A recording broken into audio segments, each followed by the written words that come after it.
ভাবুন তো, আপনি যেখানে এখন একা বসে আছেন ঠিক একই সময়ে মহাবিশ্বের অন্য কোনো অজানা গ্যালাক্সিতে অজানা কোনো গ্রহের এক কোণে বসে ঠিক আপনার মতোই আরেকজন বসে ভাবছে, আমি কি এই মহাবিশ্বে একা, নাকি আমার মতো আরো কেউ আছে?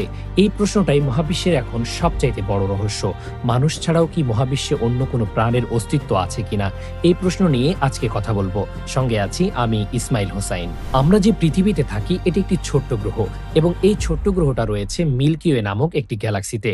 এবং এই গ্যালাক্সিতে ১০০ থেকে ৪০০ বিলিয়ন তারা রয়েছে, এবং বিজ্ঞানীরা বলেন এইরকম গ্যালাক্সি মহাবিশ্বে রয়েছে ট্রিলিয়নেরও বেশি। তাহলে এটা ধারণা করা যায় এতগুলো গ্যালাক্সি এবং এতগুলো গ্রহের মাঝে শুধুমাত্র পৃথিবীতেই প্রাণ রয়েছে, এই ধারণাটা কিছুটা অস্বাভাবিক মনে হয়। বিজ্ঞানীরা শুধু ধারণা নয়, তারা প্রমাণ খুঁজছেন। প্রথমত তারা ব্যবহার করেন ড্রেক ইকুয়েশন। এর মাধ্যমে আন্দাজ করা হয় আমাদের গ্যালাক্সিতে কতগুলো উন্নত সভ্যতা থাকতে পারে। দ্বিতীয়ত নাসা হাজার হাজার এক্সোপ্ল্যানেট আবিষ্কার করেছে, যেগুলো আমাদের সৌরজগতের বাইরে অবস্থিত। এর মধ্যে কিছু গ্রহ হ্যাবিটেবল জোনে অবস্থিত, যার মানে হলো এখানে তাপমাত্রা এমন যে পানি তরল অবস্থায় থাকতে পারে, আর পানি মানেই জীবনের অস্তিত্ব। উদাহরণ হিসাবে বলা যায় মার্স গ্রহে অতীতে পানির অস্তিত্বের প্রমাণ পাওয়া গেছে। এমনকি ইউরোপা, যা বৃহস্পতির উপগ্রহ, এর নিচে বিশাল সমুদ্র থাকার সম্ভাবনাও রয়েছে। ১৯৭৭ সালে বিজ্ঞানীরা একটি অদ্ভুত টাইপের রেডিও সিগন্যাল খুঁজে পান, যার নাম দেওয়া হয়েছিল ওয়াও সিগন্যাল।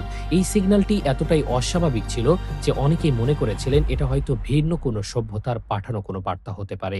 এছাড়াও SETI নামে একটি সংস্থা বছরের পর বছর ধরে মহাকাশে এলিয়েন সভ্যতার খোঁজ করে যাচ্ছে, তবে এখন পর্যন্ত কোনো নিশ্চিত প্রমাণ পাওয়া যায়নি। বিজ্ঞানীরা আজও নিশ্চিত না আমরা এই মহাবিশ্বে একা কিনা।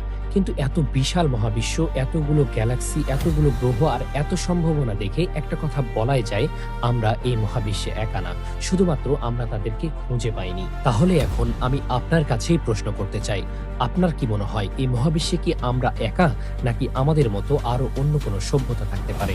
কমেন্টে জানান আপনার মন্তব্য। এমন রহস্যময় ভিডিও পেতে অবশ্যই আমাদের চ্যানেলটি সাবস্ক্রাইব করতে ভুলবেন না।